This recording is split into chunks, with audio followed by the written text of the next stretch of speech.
The gunshot didn't come from outside. It came from the silence itself. Kang Tae-shin sat motionless at his table, watching the waiter's hands tremble as he poured wine. The man's fear wasn't about bad service. It was about the 3 bodies that had been removed from this same restaurant 2 weeks prior, men who'd thought themselves untouchable until they'd insulted the wrong person.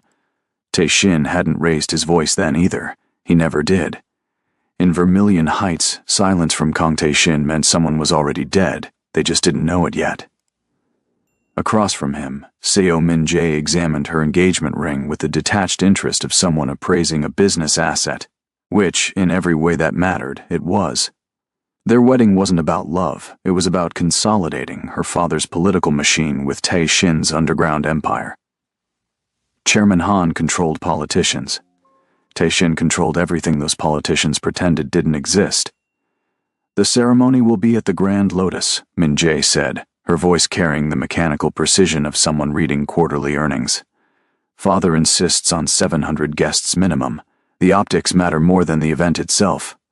Tae-shin nodded, his attention fracturing in a way that hadn't happened in 5 years. Something felt wrong. Not the obvious wrong of rival families planning moves or federal investigators closing in. This was different, personal, ancient. Then she walked in. Lena Brooks moved through the restaurant entrance like a ghost materializing from memory, and every carefully constructed wall Tae-shin had built around his past began to crack. She wore simple clothes, nothing that would draw attention in a place where women drape themselves in diamonds that cost more than houses. Her hair was shorter now, pulled back practically. But her eyes, those impossible green eyes that had once looked at him like he could be saved, were exactly as he remembered. Behind her, 3 children followed in a careful line. Tae-shin's wine glass paused halfway to his lips. The restaurant noise faded to white static. The children were 5 years old, maybe 6. Triplets, 2 boys and a girl. And they all had his face. Not resemblance, not similarity.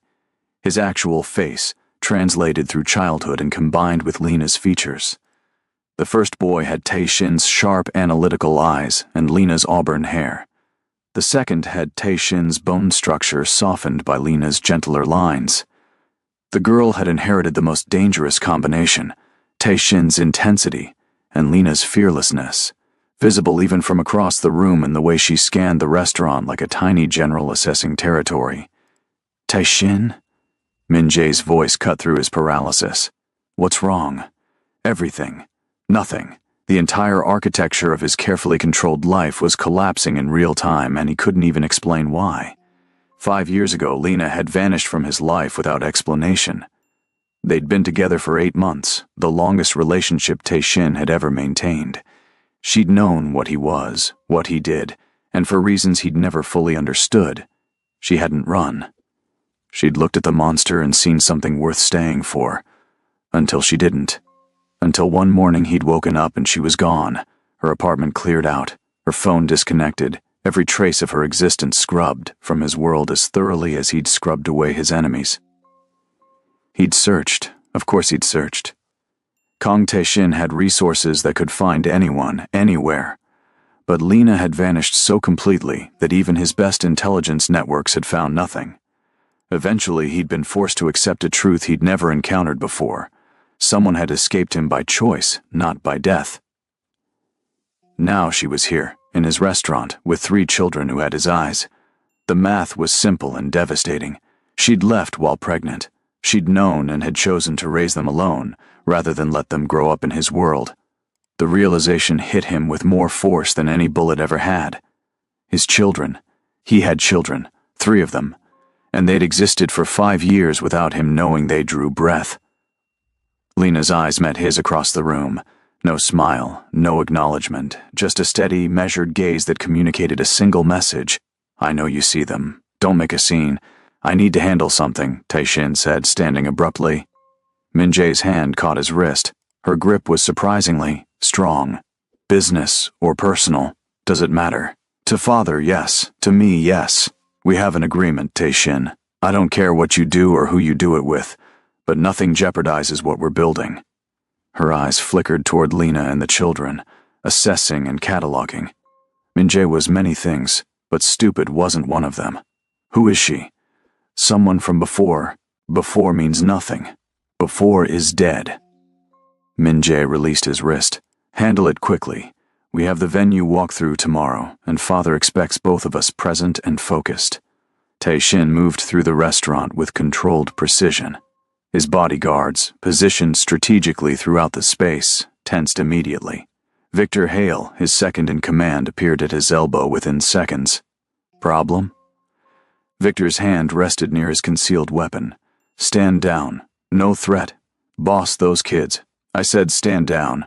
Tae-shin approached Lena's table carefully, aware that every eye in the restaurant was tracking his movement. In his world, everything meant something. Every gesture communicated power dynamics. Approaching someone personally, without intermediaries, suggested either great respect or imminent violence. Lena looked up as he stopped beside her table. The children continued studying their menus with the intense focus of people trying very hard to pretend adults weren't having tense conversations above their heads. Lena. Tae-shin. Her voice was steady, professional, like they were acquaintances running into each other at a grocery store. Fancy place. We're just here for my sister's birthday dinner. She works in the building. A lie, smoothly delivered. There was no sister. Lena was an only child. He'd known everything about her once. This was intentional. She'd come here knowing he'd be present. But why? After 5 years of absolute silence, why surface now? We should talk, he said quietly. Should we? Lena glanced at the children. I don't think this is the time or place. Then when? Where? One of the boys, the one with the analytical eyes, looked up from his menu. Mom, who's this? Noah. The name came to Tae-shin from nowhere and everywhere at once, like his subconscious had been cataloging information without his conscious mind registering it. This was Noah, the observer, the thinker. Lena's hand settled protectively on Noah's shoulder. Just someone I used to know, sweetheart. No one important. The words landed like a blade between ribs. No one important. He'd ruled half the city. He'd built an empire on fear and precision. He'd made people disappear with a gesture and moved millions with a phone call. And to his own son, he was no one important. Tomorrow, Lena said, her voice low enough that only Tae-shin could hear. Riverside Commons, the North Playground. 2 o'clock. Come alone. No guards, no guns, no threats. Or we disappear again, and this time, you'll never find us. She could do it too.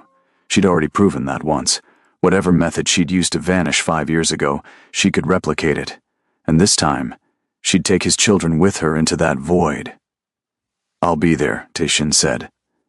He returned to his table, every step feeling like walking underwater. Min-jae was on her phone, already typing rapidly. She didn't look up as he sat down. I've informed Father that you had a personal situation arise. He's running background on the woman now. Should have preliminary information within the hour. She set her phone down, her expression perfectly neutral. I assume those are your children. Yes, and you didn't know. No. Min-jae nodded slowly, processing this information with the same calculating precision she applied to political strategy. This complicates things. Father won't tolerate loose ends, especially not ones that could be used as leverage. Children are weaknesses, Tae-shin. They're vulnerabilities that enemies exploit. They're my children. Exactly. Which makes them everyone's opportunity. Min-jae leaned forward, her voice dropping. Do you know what happened to Governor Chen's daughter? The one who made headlines 3 years ago for the kidnapping? Tae-shin did. Everyone in their world did. It had been a message killing, brutal and public. Chen had a son too, Min-jae continued. No one knows where he is now. Chen made him disappear completely, erased every record of his existence, to keep him safe from the same fate. That's what love looks like in our world, Tae-shin. It looks like absence. The next day, Tae-shin arrived at Riverside Commons 40 minutes early. The park was deliberately public, filled with families and joggers and the comfortable chaos of normal life. It was the opposite of everywhere Tae-shin normally existed. He'd come alone as requested, though he knew Victor had positioned surveillance teams at 3 separate vantage points. Not close enough to interfere, but close enough to respond if things went wrong. Tae-shin found a bench with clear sightlines and waited. The sun was warm. Children played on elaborate playground equipment. Dogs chased frisbees. Somewhere, someone was grilling food, the smell of charcoal and meat drifting through the air. It was aggressively, almost offensively normal. Lena arrived exactly at 2 o'clock, the children trailing behind her like ducklings. They'd spotted the playground immediately, their faces lighting up with uncomplicated joy. "Can we?" the girl asked, already moving toward the equipment. "Stay where I can see you, Mira," Lena said, "and keep your brothers close. Mira, the fearless one." She was already running, the boys following with varying degrees of enthusiasm. Noah headed for the climbing structure with methodical determination. Eli, the quieter one, gravitated toward a sandbox where another child was building elaborate castles. Lena sat beside Tae-shin on the bench, maintaining careful distance. For several minutes, neither spoke. They just watched the children play, existing in parallel silence. "They're beautiful," Tae-shin said finally. "They're everything." Lena's voice carried an edge of steel wrapped in softness. "They're smart, kind, funny, curious about the world. They believe people are generally good. They think problems can be solved with conversations and compromises." She turned to look at him directly. "And I will burn down anything that tries to teach them otherwise. Is that why you left? Without a word? Without giving me a choice?" "You never had a choice, Tae-shin. We didn't have a choice. The moment I realized I was pregnant, I knew exactly what my options were. Raise them in your world where they'd grow up watching violence normalized and fear weaponized, where their childhood would be security details and safe rooms and learning which adults might betray their father."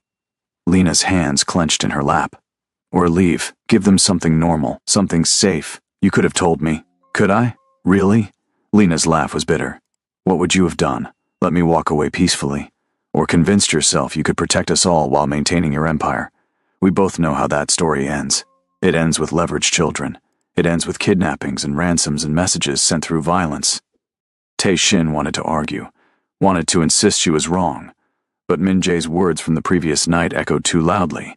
Children are weaknesses, they're vulnerabilities that enemies exploit. "Why come back now?" he asked.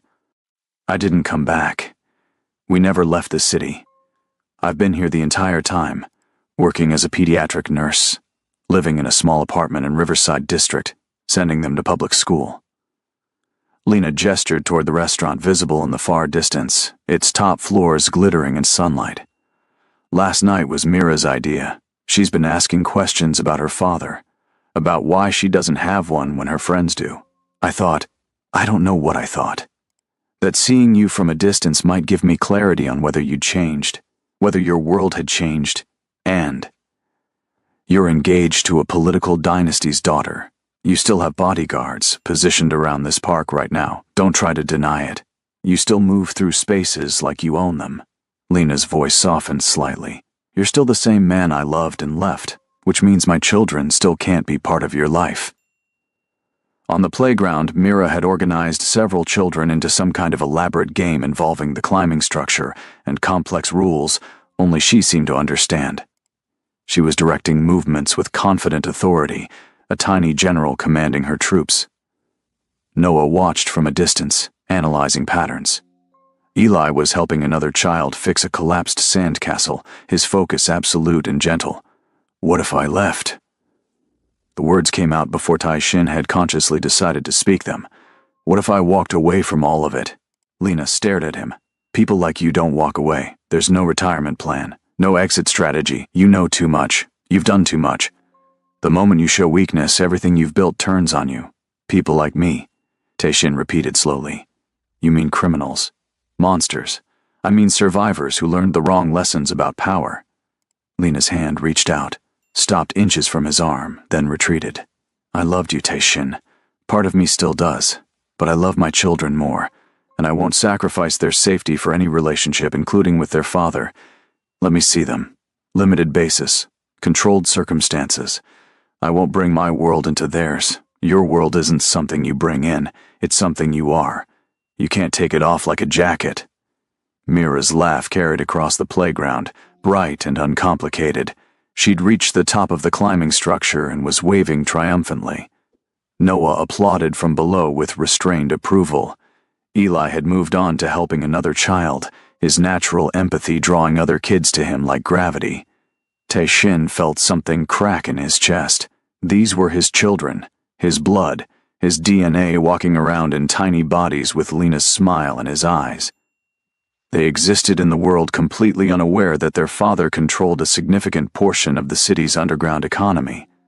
They were innocent, in ways he'd forgotten people could be. "Once a month," Lena said finally, her voice barely audible. "Supervised, public places only. You come alone, you act like a normal person. And the second I sense any danger, any hint of your world touching theirs, we disappear. Permanently." "Agreed." They sat in silence for another hour, watching the children play. Eventually, Lena called them over. They approached cautiously, these three small strangers who carried his genetic code and none of his history. "Kids, this is Tae-shin. He's an old friend. He'd like to get to know you better, if that's okay." Noah studied Tae-shin with unsettling intensity. "Mom says we should be careful around strangers. Your mom is very smart. Are you dangerous?" Mira asked with the directness only children possessed. Tae-shin paused. In his world, the answer was absolutely yes. He was one of the most dangerous men in the city. But looking at these three small faces, so open and curious and trusting because their mother trusted, he realized the answer they needed was different than the truth. "I try not to be," he said finally. Eli, who'd been silent until now, smiled slightly. "That's a good answer. Trying is important." The walk back to Lena's car felt surreal. The children chattered about playground politics and sandbox architecture and the injustice of bedtimes. Normal concerns, beautiful, ordinary concerns. They invited him to their upcoming birthday party with the casual assumption that of course he'd want to attend, why wouldn't he? Tae-shin agreed to everything. He'd learn their favorite foods, their interests, their dreams. He'd show up and be normal and pretend he wasn't calculating security risks with every street they crossed. That evening, Chairman Han summoned him. The chairman's private office occupied the top floor of a building that officially housed a consulting firm and unofficially housed the coordination center for half the city's corruption. Han sat behind a desk that cost more than most people's cars, his expression carved from granite. "Sit," Tae-shin sat. Min Jae was already present, standing near the window like a sentinel. "I've reviewed the intelligence on Lena Brooks," Chairman Han said, sliding a folder across the desk. "Pediatric nurse. Clean record. No criminal associations except you. 3 children born 5 years ago. DNA testing confirms paternity with 99.9% certainty. I didn't request DNA testing. I don't care what you requested. I care about protecting my interests. Our upcoming alliance represents decades of planning. Your marriage to my daughter consolidates power in ways that reshape this city's entire structure." Han leaned forward. "And now you have 3 vulnerabilities walking around in public schools, completely unprotected, completely exploitable. They're children. They're leverage." Han's voice was flat, stating facts without emotion. "Do you know why I only have 1 child? Why I ensured Min Jae was raised in secured facilities with rotating security teams and limited public exposure?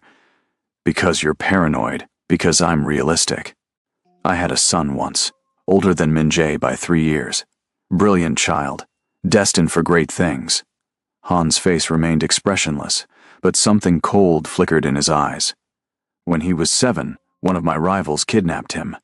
They sent me a finger, then an ear, then photographs of what they'd done to him over 3 days.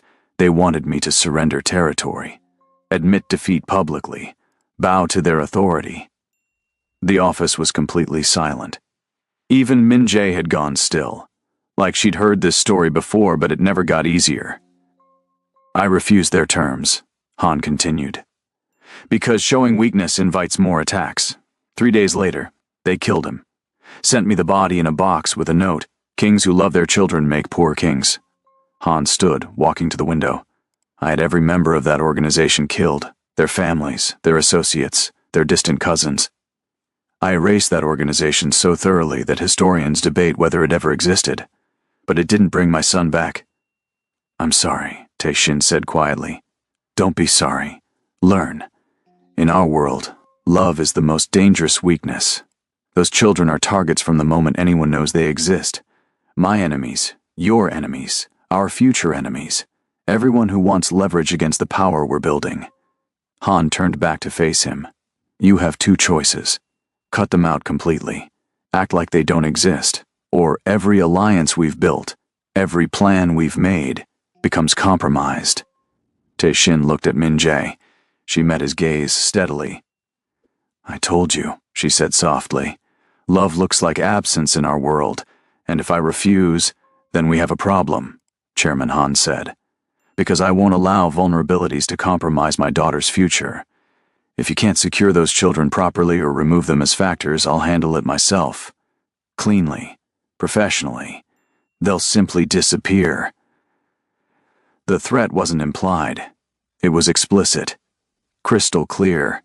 Chairman Han would kill Tae-shin's children to protect his political empire. Tae-shin stood slowly. If you touch them, everything you built ends. Not eventually, not strategically, immediately.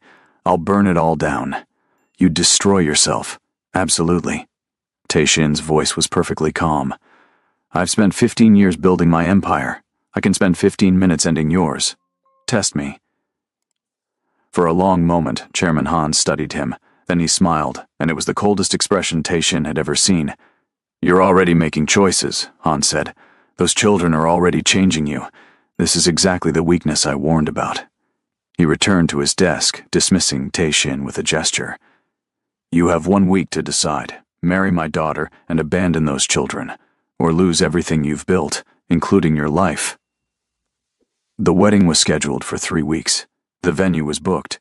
Invitations had been sent to 700 of the city's most powerful and corrupt individuals. Alliances had been promised. Deals had been structured. The wedding wasn't just a ceremony. It was a reorganization of the city's entire power structure, and Tae-shin was going to burn it all. He spent 2 days making calls. Quiet conversations with people who owed him favors or feared him sufficiently. Victor helped coordinate, asking no questions but understanding everything. This is suicide, Victor said finally, reviewing the plan. You're dismantling everything we built. The moment Han realizes what you're doing, he'll retaliate. I know. Those kids better be worth it. They are. The plan was simple in concept, catastrophic in execution. Tae-shin had spent 15 years building networks of loyalty through fear and reward. Now he'd spend 1 week destroying those same networks from within. Leak critical information to federal investigators, trigger internal conflicts between allied organizations, collapse financial structures that connected everything together, make himself radioactive to every power player in the city. By the time Chairman Han realized what was happening, Tae-shin's empire would be rubble, and Han's political machine would be so compromised by association that survival would require distancing himself completely from their planned alliance. The engagement announcement's retraction hit media outlets on a Friday evening. By Saturday morning, federal raids were hitting 3 organizations connected to Han's network. By Sunday, internal warfare had erupted between groups that had previously cooperated under Tae-shin's coordination. Min-jae called him once. You chose them, she said. Not angry, just stating facts. Yes, Father will kill you for this. You know that. He'll try. I actually hoped you'd choose power. It would have made things simpler. Min-jae paused. But I understand. If I had something worth protecting besides ambition, maybe I'd make the same choice. Maybe. She hung up without saying goodbye. Chairman Han's response came swiftly and violently. Tae-shin's business fronts were targeted. His associates were arrested or disappeared. His safe houses were raided. But Tae-shin had spent the week moving assets, securing loyal people, and most importantly, creating distance between himself and anything that could be traced back to Lena or the children. The final conversation with Victor happened in a parking garage, both of them aware this might be the last time they spoke as free men. Extraction is ready, Victor said. New identities, clean backgrounds, small town in Oregon, teaching position arranged at a public school under your new name, bank accounts established, with enough to live comfortably but not suspiciously. You should disappear too, Tae-shin said. Already planning on it. Maybe I'll try Australia, see if criminals there are more interesting. Victor extended his hand. It's been an honor, boss. They shook hands. 15 years of partnership ending in a parking garage handshake. What's your new name? Victor asked. Daniel Brooks, high school history teacher. Victor laughed. From crime lord to teacher, that's poetry. 3 months later, Daniel Brooks walked his children to their first day at a small public school in Oregon. Mira held his right hand. Noah held his left. Eli walked slightly ahead, already making friends with another quiet child near the entrance. Lena waited by the car, watching with an expression that mixed hope and lingering skepticism. They weren't married. They were barely dating again, but they were something. Co-parents. Former lovers learning each other again in a world without violence. Any regrets? She asked when he returned after drop-off. Daniel considered the question honestly. He'd lost everything. His empire, his reputation, his power. People who'd feared him now had no idea he existed. He taught history to teenagers who thought his strictness about homework was the most authoritarian thing they'd ever experienced.